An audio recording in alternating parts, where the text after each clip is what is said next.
you engage in tent making or any other kind of business, you meet people. You have a chance to talk to them. Tell me something, students. What did Paul do when he was in jail?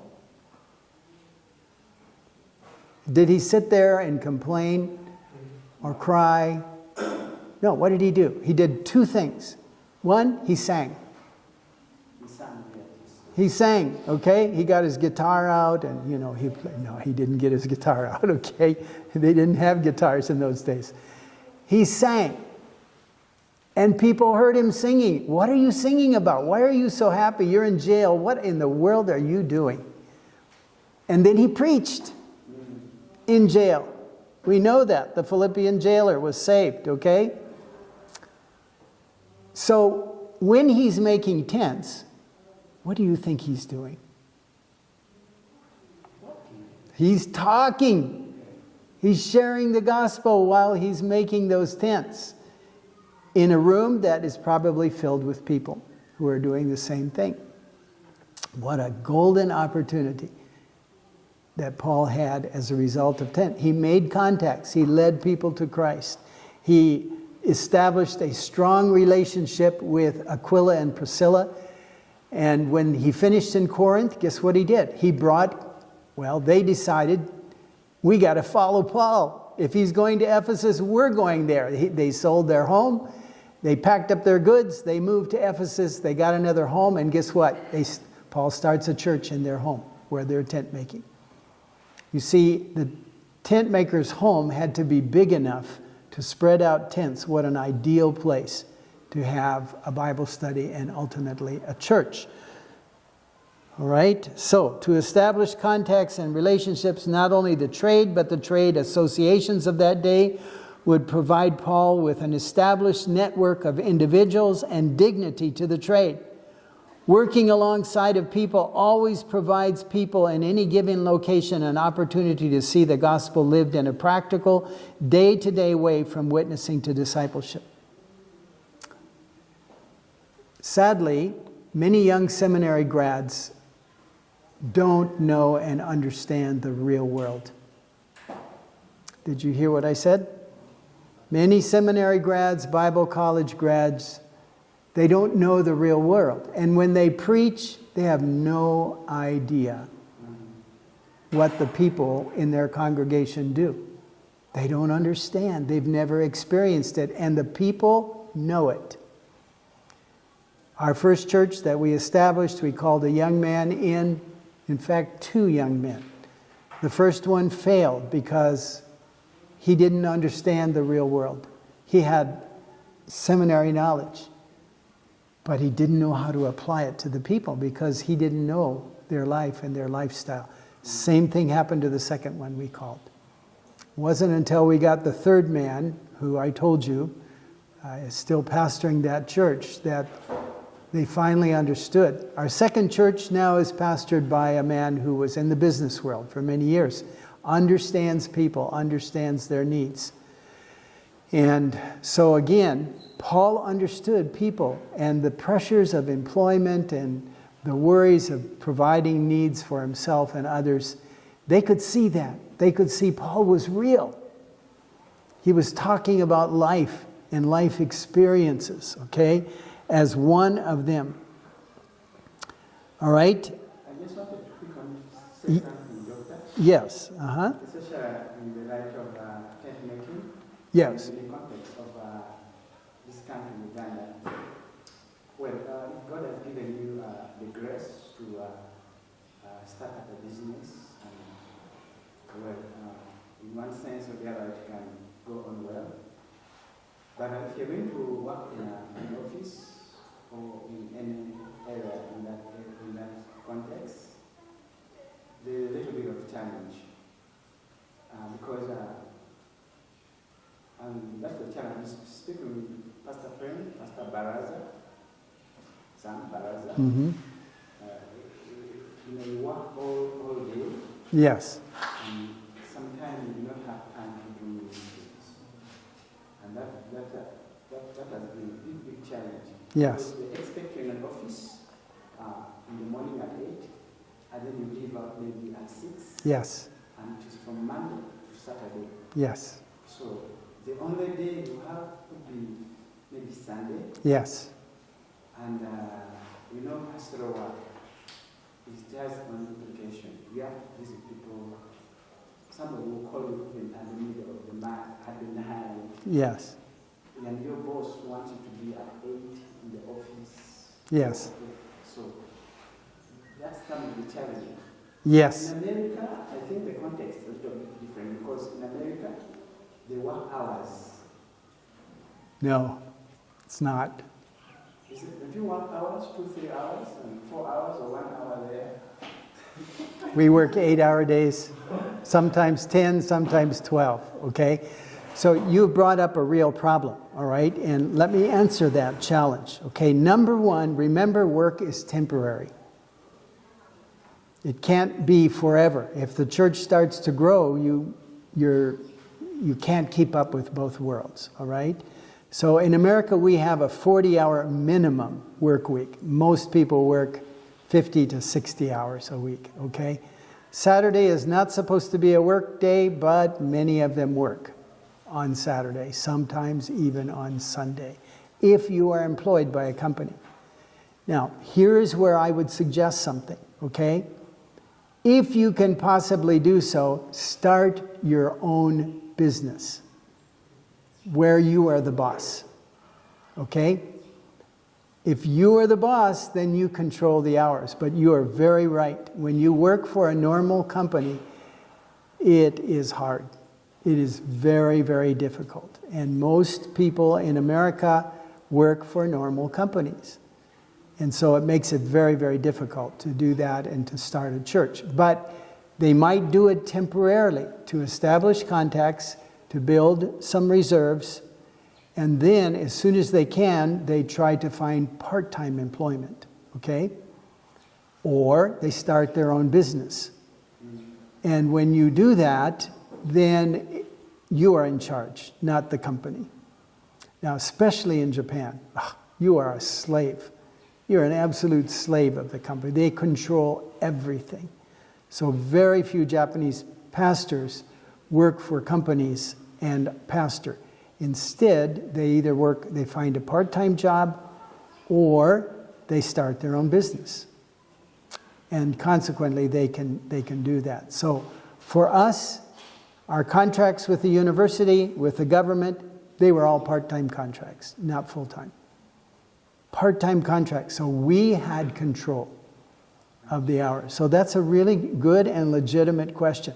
If there's no part-time employment or no opportunity for self-employment, we call it self-employment, then yes, it's pretty impossible to do this. With Paul, his job was not a 8 to 10 or 8 to 5 or 8 to 6 job, okay?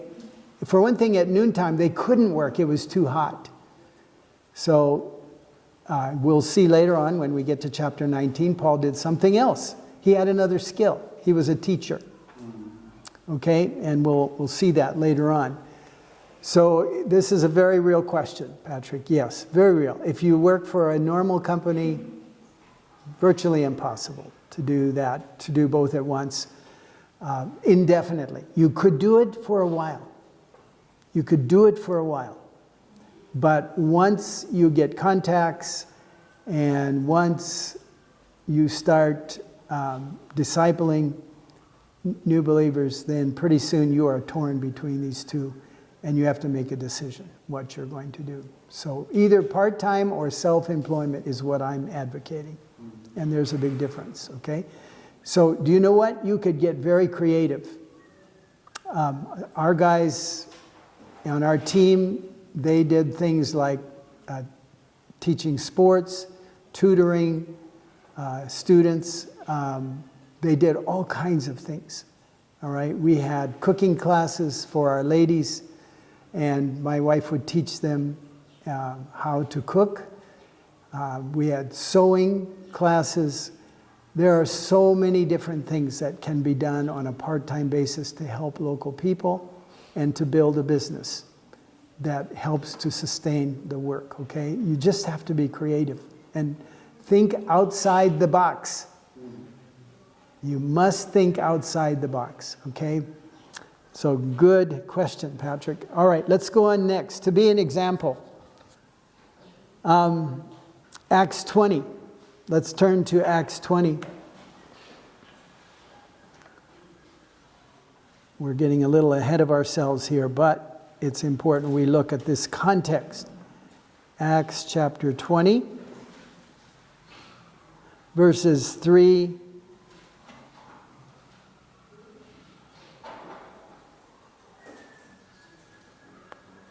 No, I'm sorry. This is the wrong reference. 33 through 35. Let's see what Paul says to he called a meeting of pastors when he's heading for Jerusalem. What did he say? And now I commend you to God and to the word of his grace, which is able to build you up and to give you all the inheritance among those who are sanctified. I have coveted no one's silver or gold or clothes. You yourselves know that these hands ministered to my own needs and to the men who were with me. In everything I showed you that by working hard in this manner, you must help the weak and remember the words of our Lord Jesus that he himself said, it is more blessed to give than to receive. So, another reason why you work is to be an example, okay? Why did Paul engage in tent making? Later on in the book of 1 Thessalonians, do you remember what happened to the guys in 1 Thessalonians? That's Paul's 1 and 2 Thessalonians. That's his eschatology, okay? He's talking about end times. He preached so hard there that people there said, well, let's quit working. But the Lord's coming, why work? And Paul really scolded them. He said, yes, the Lord's coming, of course.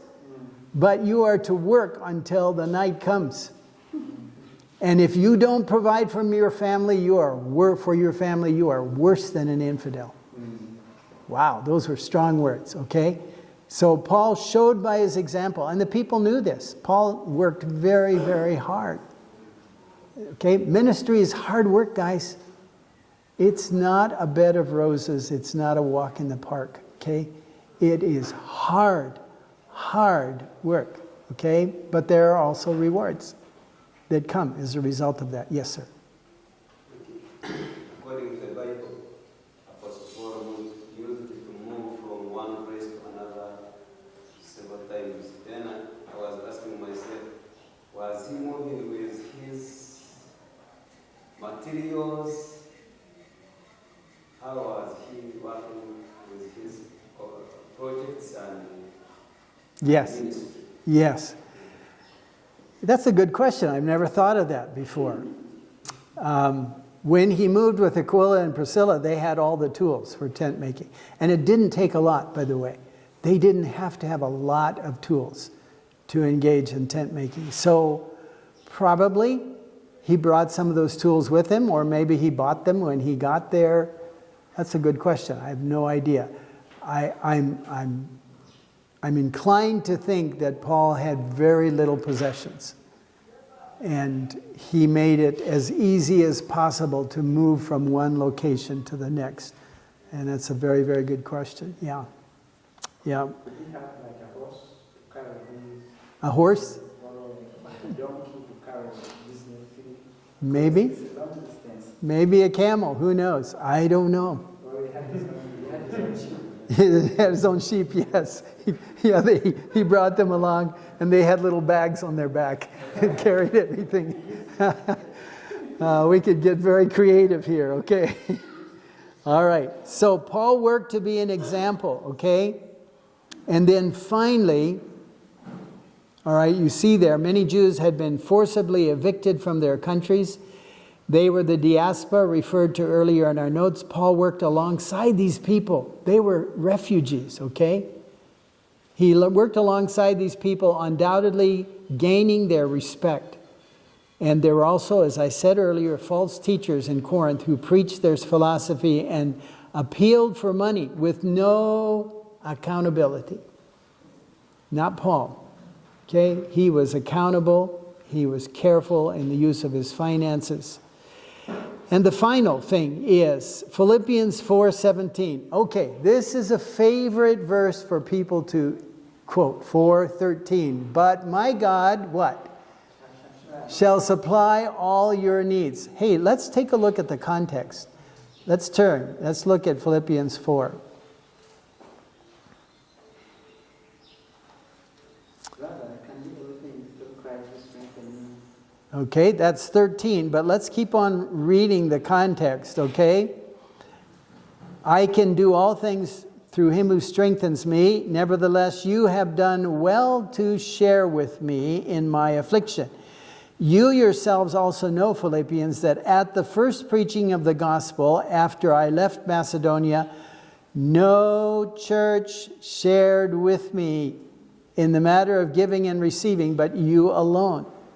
For even in Thessalonica, you sent a gift more than once for my needs. Not that I seek the gift itself, but I seek for the profit which increases to your account. Paul wanted to provide them an opportunity to be a blessing. But I have received everything in full, and I have an abundance. I am amply supplied, having received from Epaphroditus what you have sent, a fragrant aroma, an acceptable sacrifice, well-pleasing to God.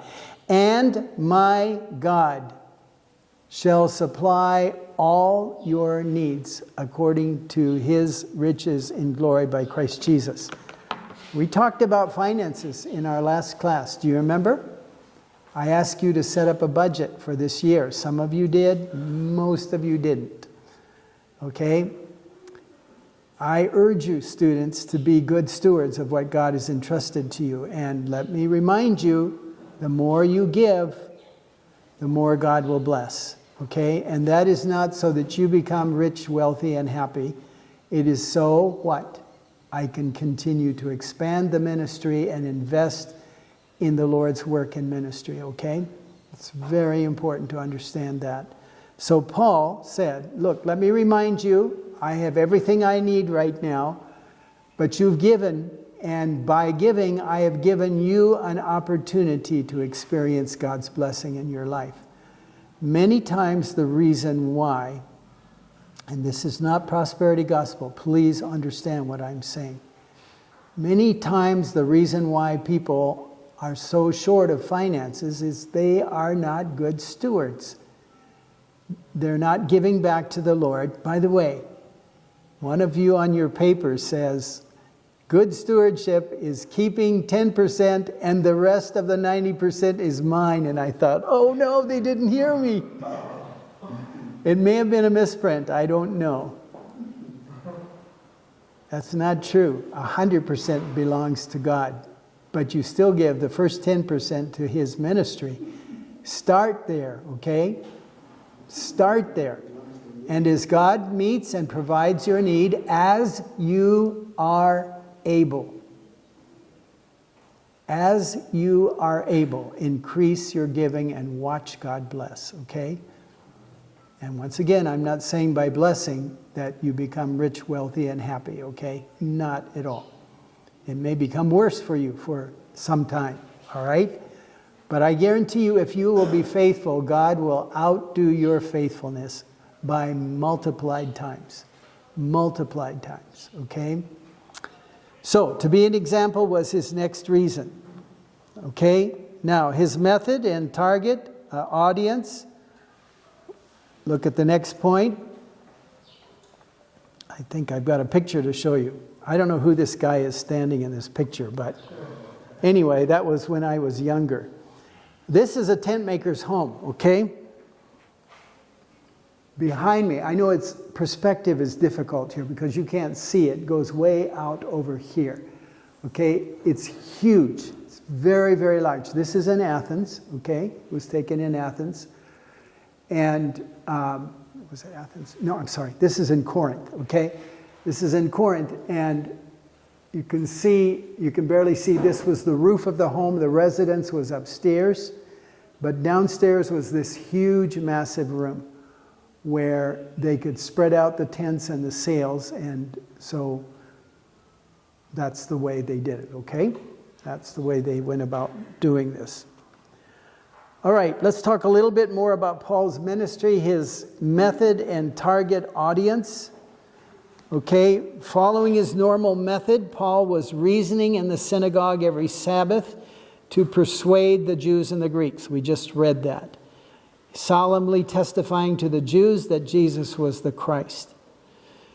So, remember, Silas and Timothy were up in Berea. They had stayed there, okay? Whether they were discipling or evangelizing, the Bible is silent, but they never got a church off the ground there, unfortunately. So they came back and returned. Paul stopped making tents and devoted himself solely to evangelism and discipleship.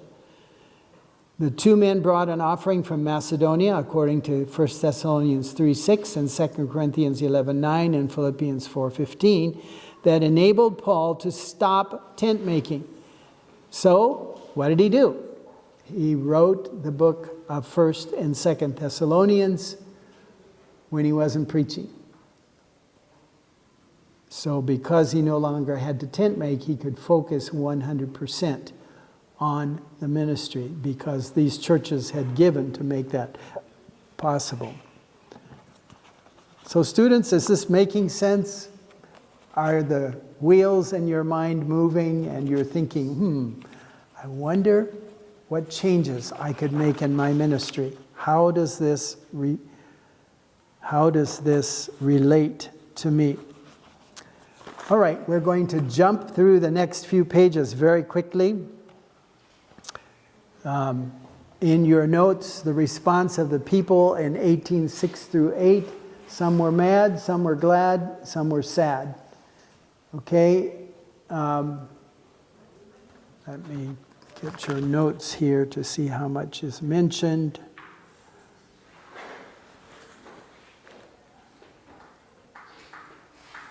All right, so the response of the people. Some resisted and some blasphemed, but there were those who believed and were baptized. Remember, we read that verse of Scripture? Verse is. Okay, then after that, Paul had a vision. This is the third vision in his ministry. It's in your notes. Look carefully at what I have written here. Paul had 6 visions throughout the book of Acts. I've given you the references. He never prayed or asked God for these visions, and they came at critical times in his life and ministry. He never encouraged his colleagues or the members of the churches to which he wrote to seek for visions. God always comforts and assures his servants of his presence when we need it most. One of Jesus' names is Emmanuel, which means God with us. Okay? So this is Paul's third vision, a comforting vision. Paul knew what was ahead of him, and Paul was experiencing extreme difficulty. You want to know how difficult it was? Let's look at 1 Corinthians chapter 1. How difficult was his ministry in Corinth? Sometimes we feel sorry for ourselves, so it's good for us to remind ourselves that there are people who are suffering worse. Let me see if I can get this to work.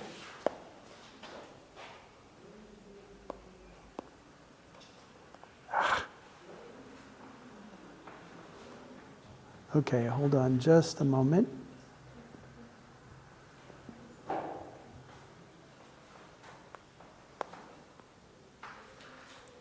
First Corinthians chapter 1. Let's see what Paul wrote here.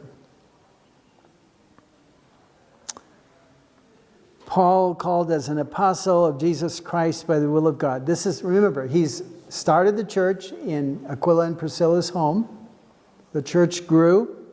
They left. He put leaders in place. To the church of God, which is at Corinth, okay? He gives them a greeting. And let's read the latter part of this chapter.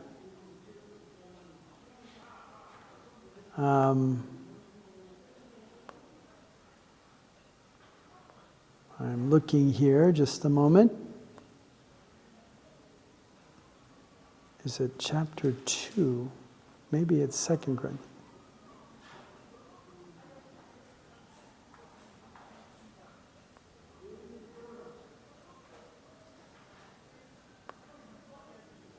Okay, I'm going to have to look up this verse. It may be in 2 Corinthians where Paul talks about despairing of life when he's in Asia. Okay? Very, very difficult time at Corinth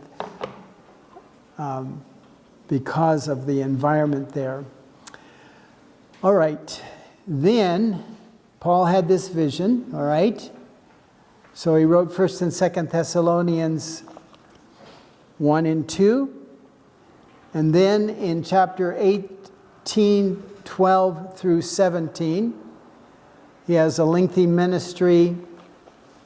Okay, and then in 18, 12 through 17, he has an illegal trial. Let's look at 18, 12 through 17.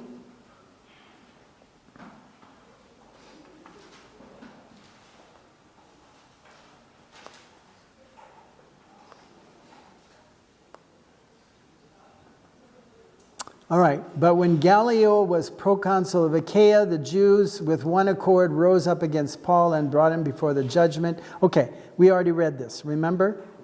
An illegal trial, and thank God, God delivered him in a wonderful way through a pagan judge who realized this was not a civil matter, it was a religious matter.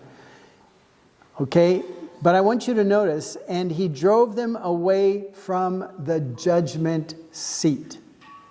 I want you to notice that word, okay? That word judgment seat is a very important concept.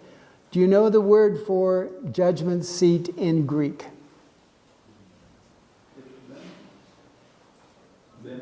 That's correct. It's bema. Look at your notes, okay? This was a public place of trial located where all could see. Paul uses this same word to describe the believer's future judgment in 2 Corinthians 5. Now, Gallio's ruling demonstrated two things. One, Christianity was not violating Roman law. And secondly, Paul was careful to follow Roman law and showed respect for rulers, but he insisted on his rights as a citizen of Rome.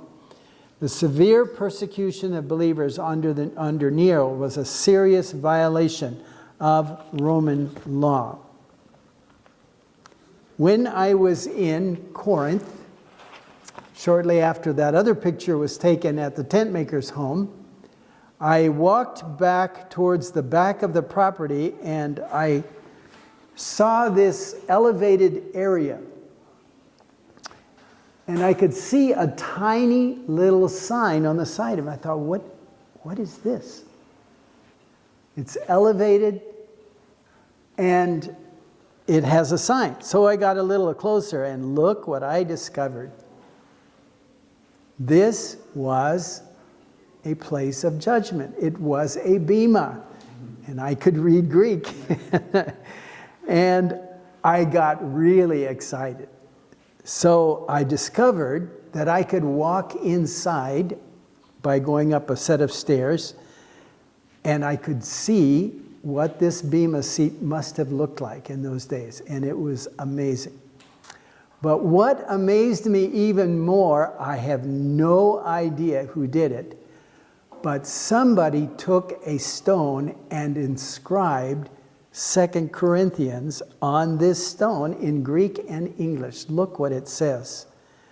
For this slight momentary affliction is preparing for us an eternal weight of glory beyond all comparison.